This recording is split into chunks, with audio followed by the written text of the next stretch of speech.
Bon les gars, j'espère que vous allez bien. J'ai pas pu faire de vidéo cette semaine parce que là en vérité je suis à l'étranger, je suis à Varsovie, c'est passé pas mal de trucs. Et du coup je me suis dit que j'allais en faire une petite à l'arrache avec mon téléphone comme ça pour histoire d'en mettre une et de parler d'un petit sujet. Et je vais faire une petite collab au passage je pense. Là je suis avec un coach américain que certains d'entre vous connaissent peut-être. Moi cette meuf une histoire un peu chelou, genre en gros elle est un peu bourrée, elle est venue l'aborder dans la boîte et maintenant elle le lâche plus, genre en gros il voulait la protéger pour pas qu'il y ait un mec chelou qui vienne la voir et qui la ramène, donc là juste il la ramène chez elle. Mais ouais, on va faire une petite collab ensemble du coup. Mais pour le moment je voulais juste vous parler d'un petit sujet. C'est genre l'antidote ultime de base, l'antidote de base. Si jamais t'as l'impression d'avoir une vibe, quelque chose dans ton attitude qui est repoussant quand t'es en soirée, en boîte de nuit. Si t'as déjà essayé d'aborder en boîte de nuit, en soirée, t'as sûrement vécu cette situation où genre ce soir-là où t'as l'impression que ta vibe est repoussante. T'as l'impression que peu importe ce que tu fais, ça va être repoussant. Et ça va casser les couilles des meufs à qui tu parles. Et que ça va juste pas marcher en fait. Parce qu'il y a un truc dans ta vibe qui est un peu sale, qui est dégueulasse. Ça donne pas envie de parler, tu le ressens. Et c'est juste, t'as pas vraiment d'emprise là-dessus, c'est vraiment malgré toi. Quel est l'antidote vraiment genre activable qui fait que d'un jour à l'autre, ça peut être terminé, c'est fini. Plus jamais tu auras ce problème. En vérité, c'est assez simple. C'est ce qu'on appelle une purge. C'est ce qu'on appelle une purge. Tu vas devoir faire une purge. Alors qu'est-ce que c'est qu'une purge ? Grossièrement, c'est une purge de quoi ? Une purge de ton ego, en quelque sorte. Mais c'est un peu plus complexe que ça. Donc on va rentrer dans les détails. C'est-à-dire que tu vas faire genre une soirée dans laquelle, par exemple, je sais pas, tu vas aller en boîte de nuit et t'as cette vibe de merde. Et il n'y a rien qui fonctionne. Ça marche pas, genre. C'est... Peu importe ce que tu dis, peu importe ce que tu fais, ça marche pas. Bah tu vas juste rester jusqu'au bout. Et tu vas juste essayer et encaisser le fait de ressentir des émotions de merde. Le fait de ressentir des émotions pourries. Et tu vas encaisser ces sensations désagréables que tu ressens. Tu vas encaisser juste cette soirée. Tu vas l'encaisser comme un bonhomme. C'est ta soirée bonhomme. C'est ta soirée où il faut que tu assumes. T'assumes. T'y vas, tu restes jusqu'au bout, jusqu'à la fermeture. Et t'assumes de te sentir comme une grosse merde. Ok ?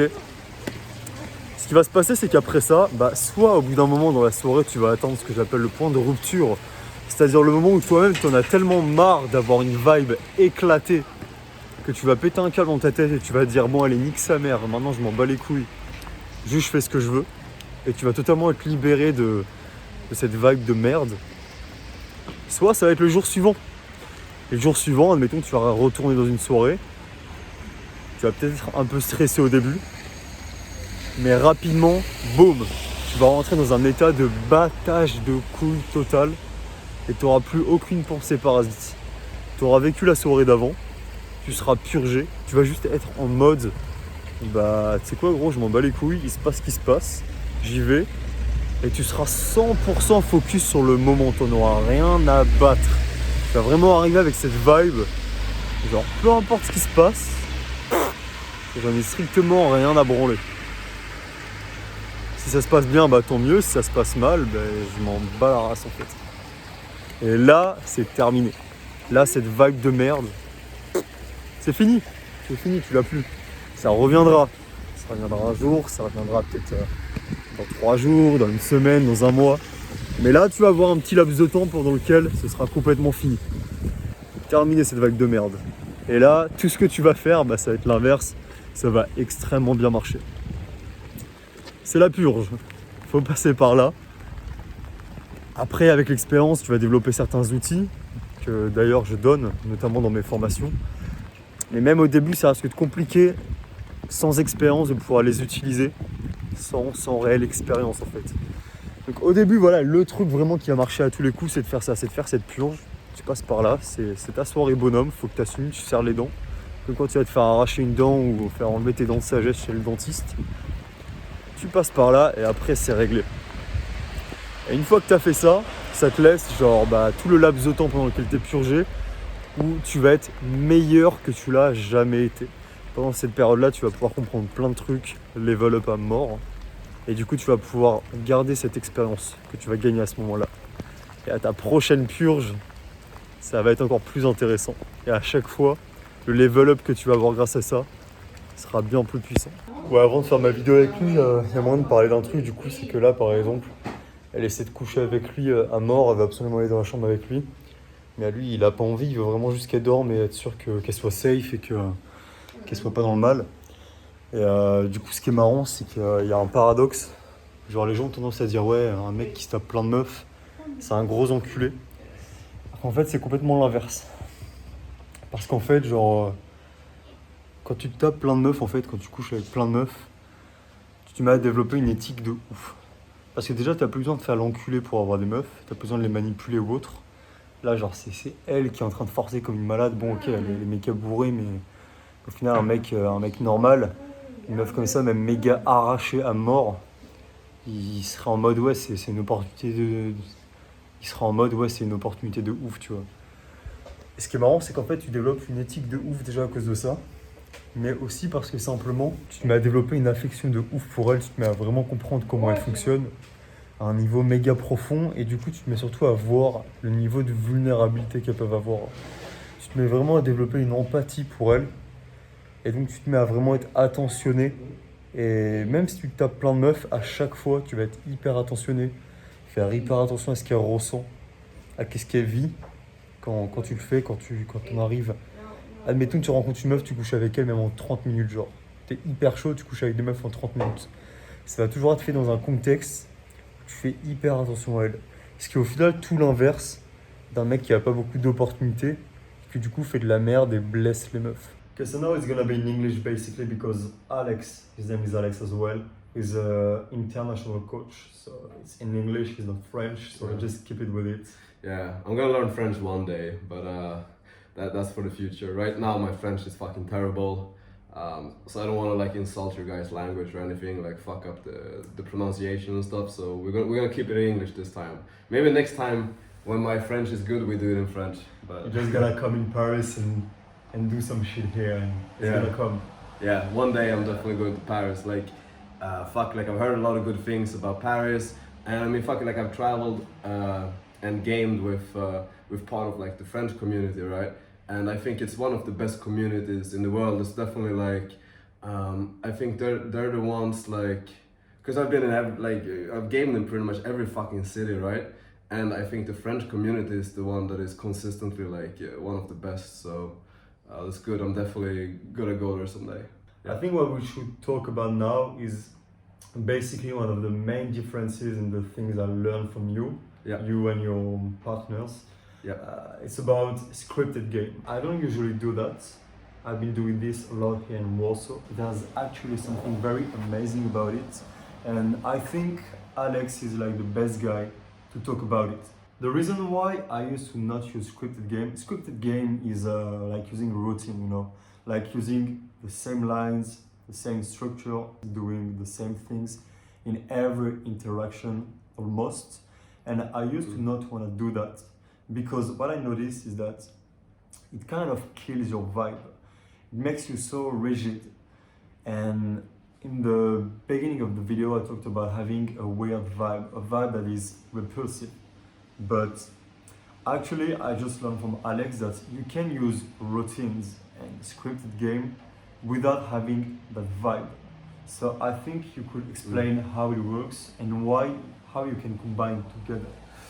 Right. So I think the first thing that we just gotta make clear that like with like having like scripted game or like routines and stuff, it's basically like going into the interaction and like having a game plan.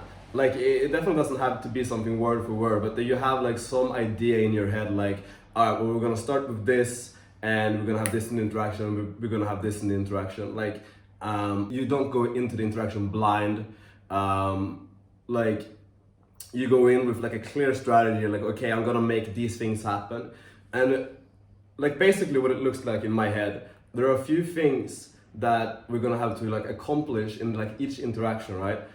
Because let's say like the desired outcome of the interaction is a pull, which results in a close, right? And everything we want to do, right, is to increase the probability of this happening. And one of the prerequisites for a pull that is going to be closed is that you're probably going to have to sexualize the interaction at some point, right? And if we get to the point of sexualizing, like our probability of pulling under a frame that is going to help us to close goes up. So then we look at the prerequisites for setting like a sexual frame. If you have the girl chasing and qualifying to you before you try to set the sexual frame, then the probability for her going along with you being sexual goes up, right? And also before that, how do you increase the probability of her chasing or qualifying in the first place?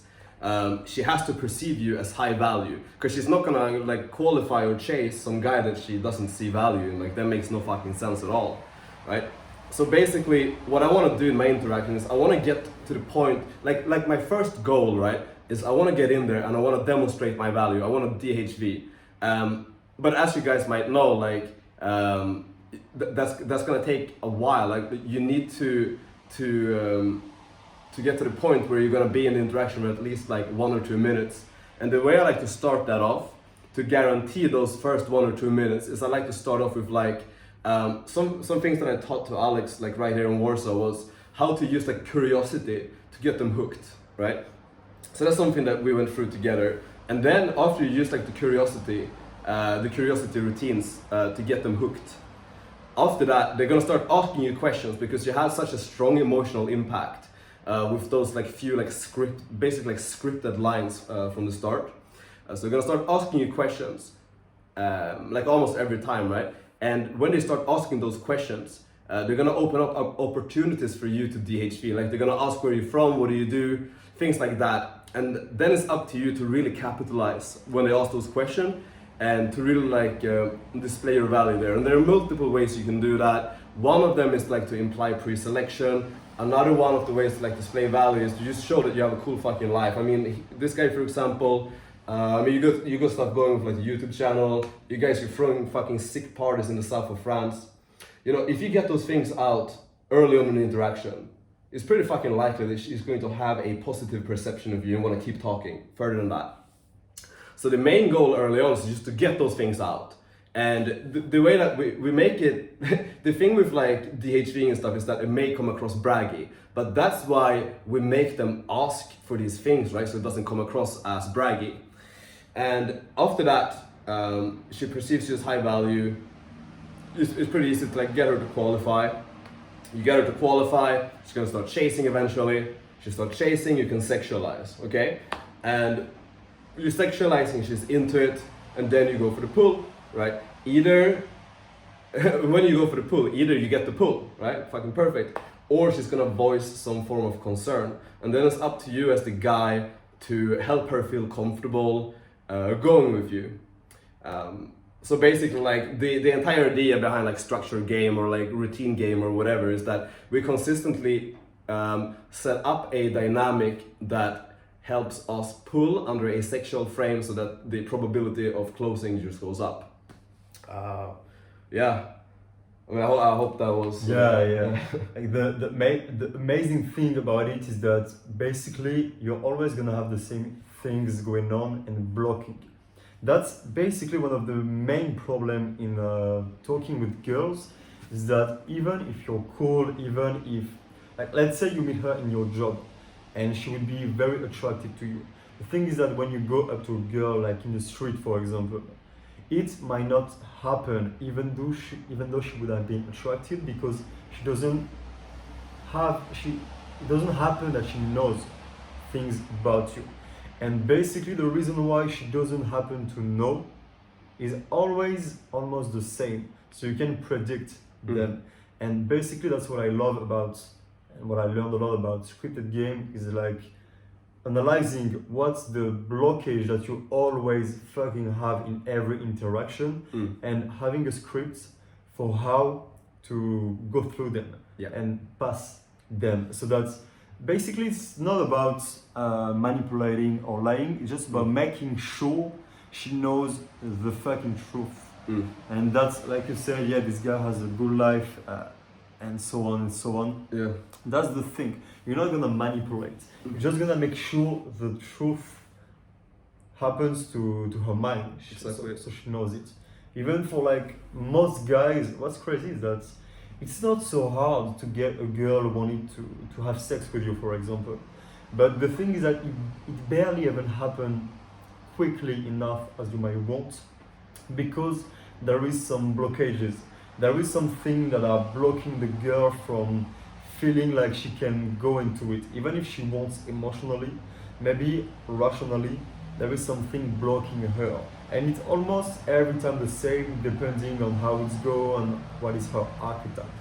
And so here again, the thing is that if, for example, she has blockages about thinking that if she has sex with you, you're going to think she's not a good girl and you're not going to want to see her again. That's like one example. The thing is that maybe it's not the case, and that's what's really frustrating. What's really frustrating is when she believes something that is not true. And you know that if she knew the fucking truth, it would go well for you and for her, and it would be amazing. And it is really annoying to not be able to convey the truth. And here is where scripted game is interesting. It's basically when you start to feel like you know how to make it through her mind in every single interaction. That's basically what's amazing about it. Yeah, for sure. I mean, like throughout the years, right? I think I've ran like pretty much every single style of game, and this is the one that I ended up with in the end. And like honestly, like I fucking love it, because for me, like I know you're the same, right? Like we're two like very logical guys, like very analytical.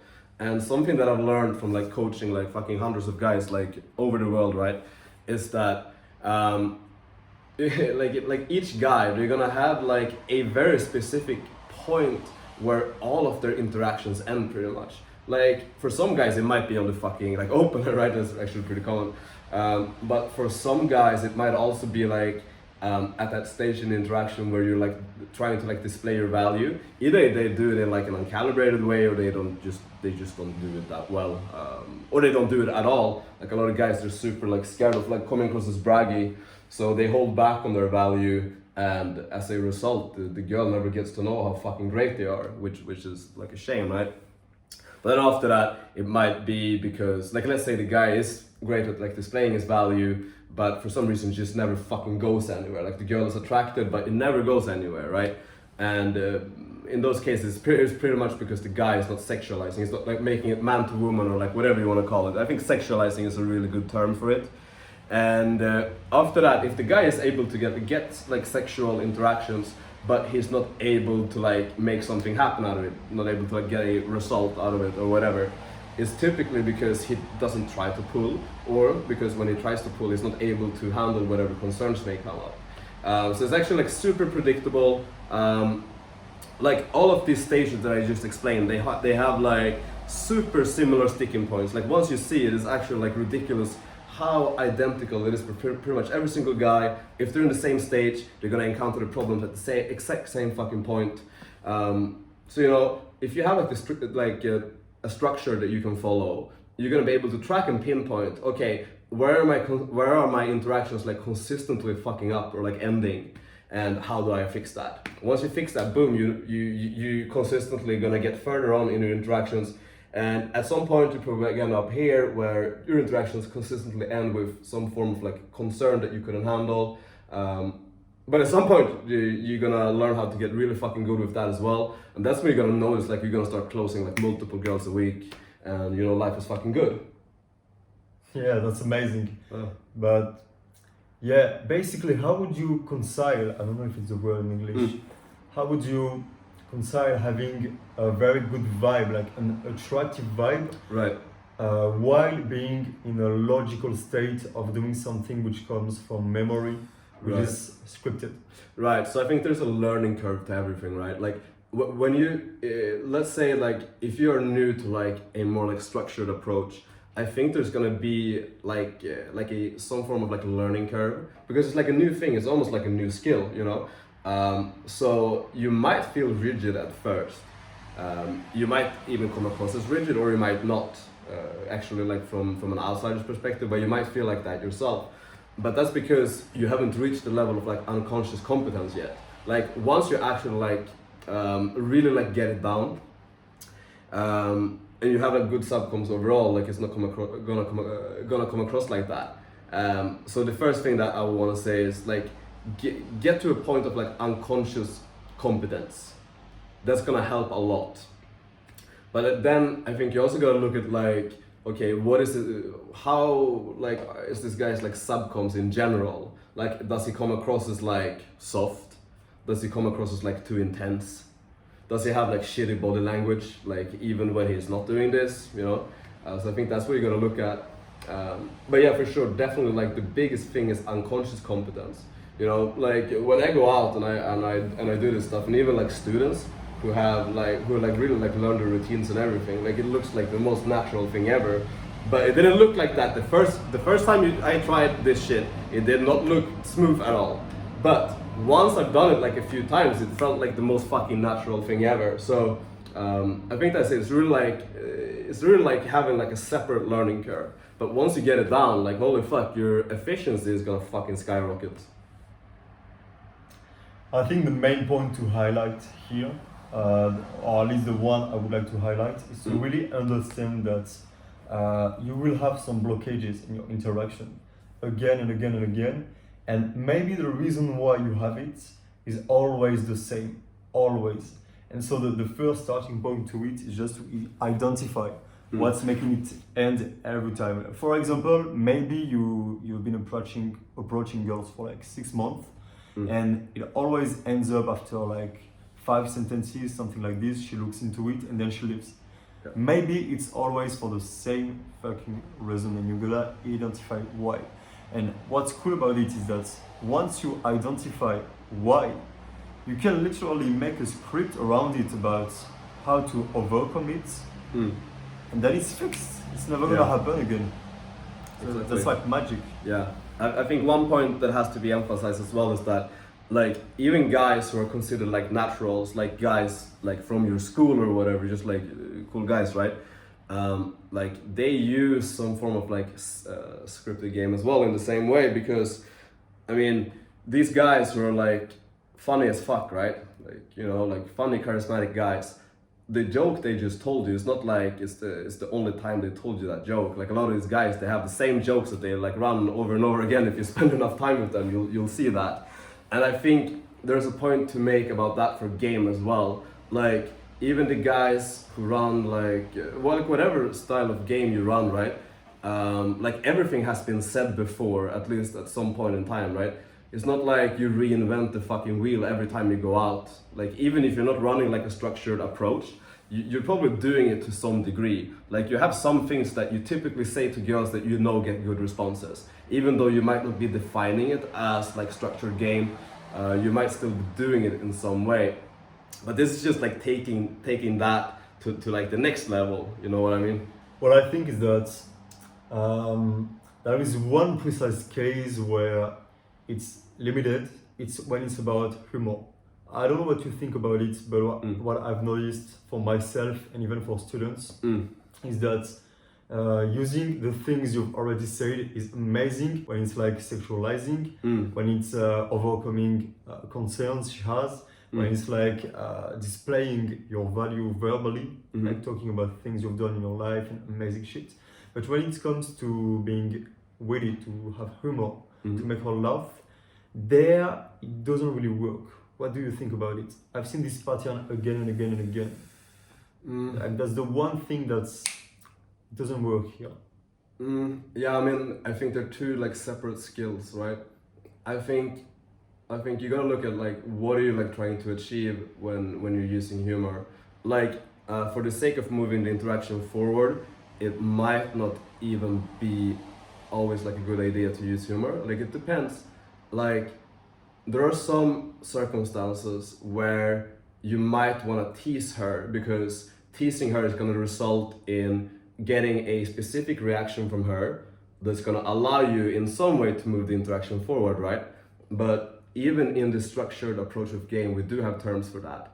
What we like to call it is like giving validation or like stripping validation.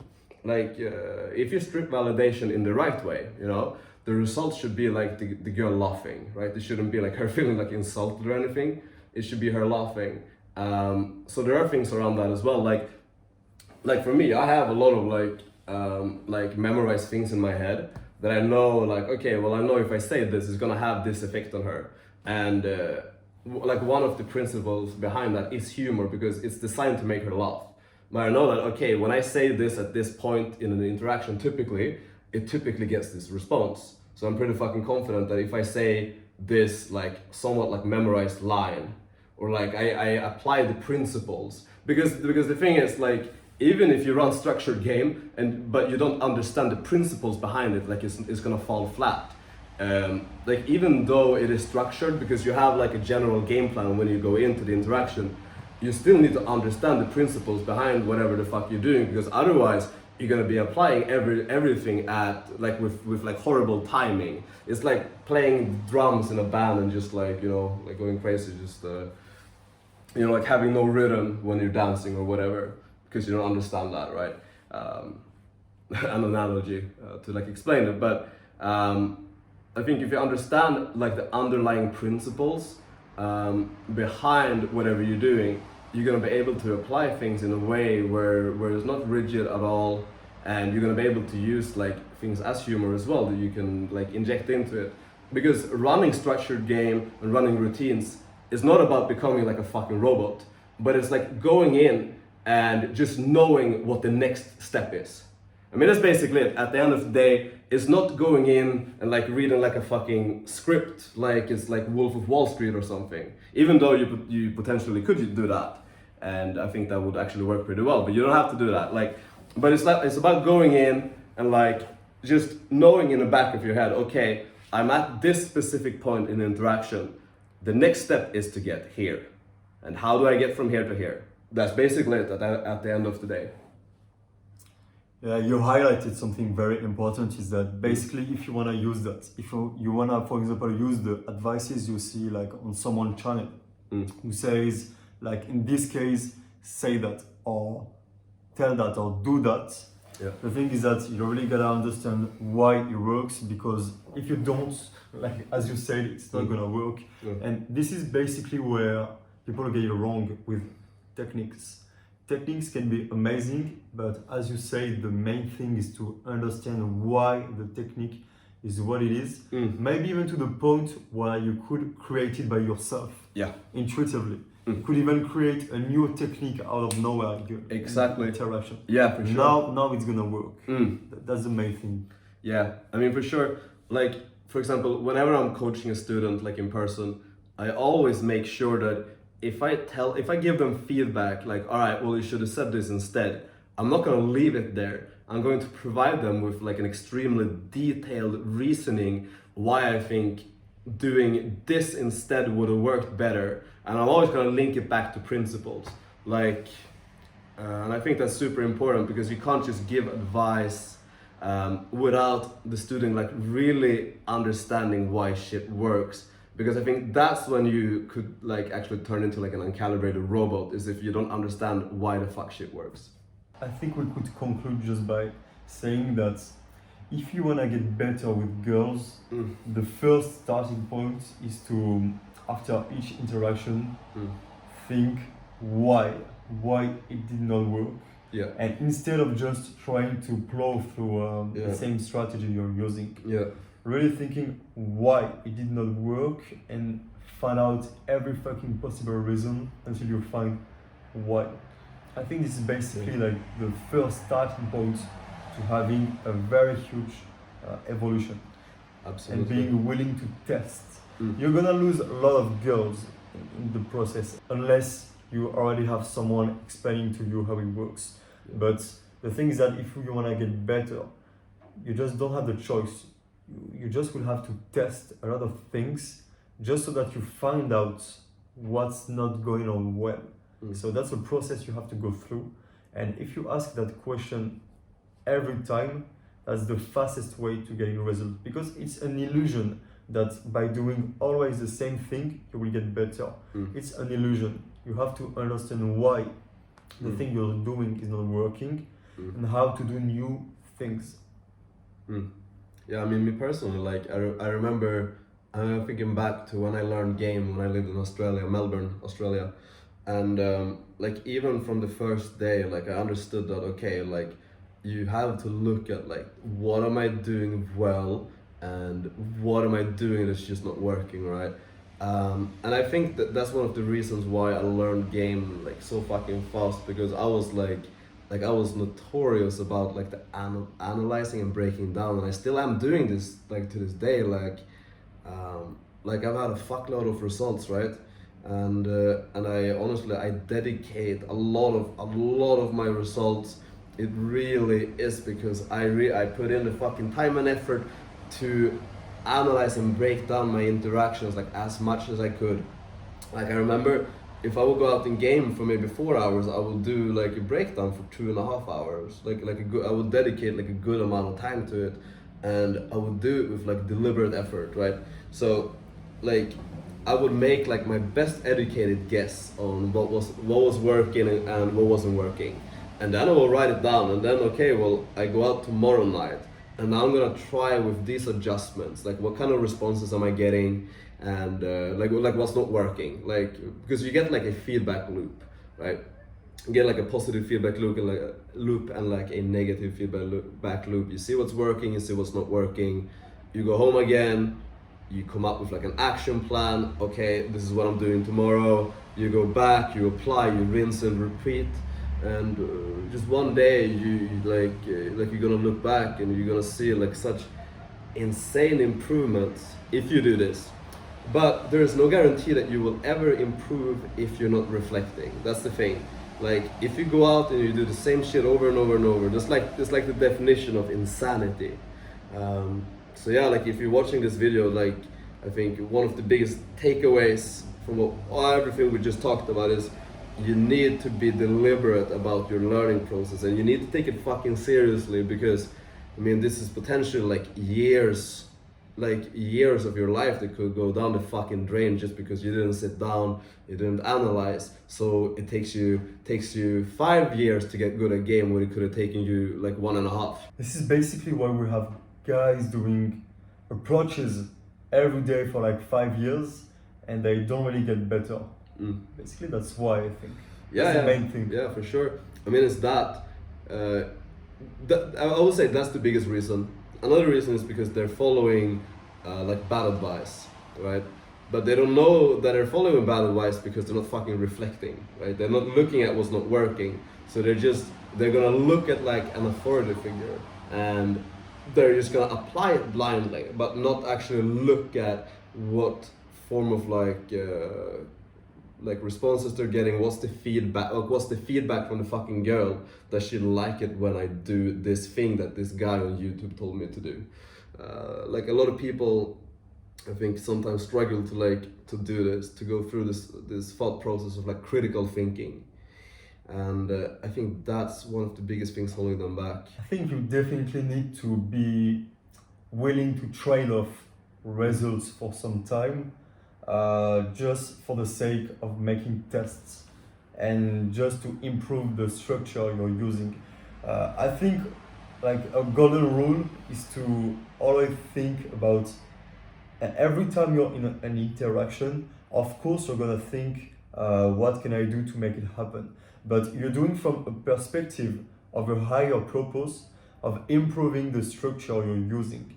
So for doing that, you will always try to go further and to make it happen, but it's from the perspective of how can I improve the structure with this interaction? What can I test now? How can I test the hypothesis I have made? How can I test what I've learned from this coach or this coach, what advice I have seen? You test it, but you don't test it blindly. You test it from this perspective. This is the main thing. And from this perspective, you're gonna try the things you're doing and you're gonna try to make it happen. Yeah, man, for sure.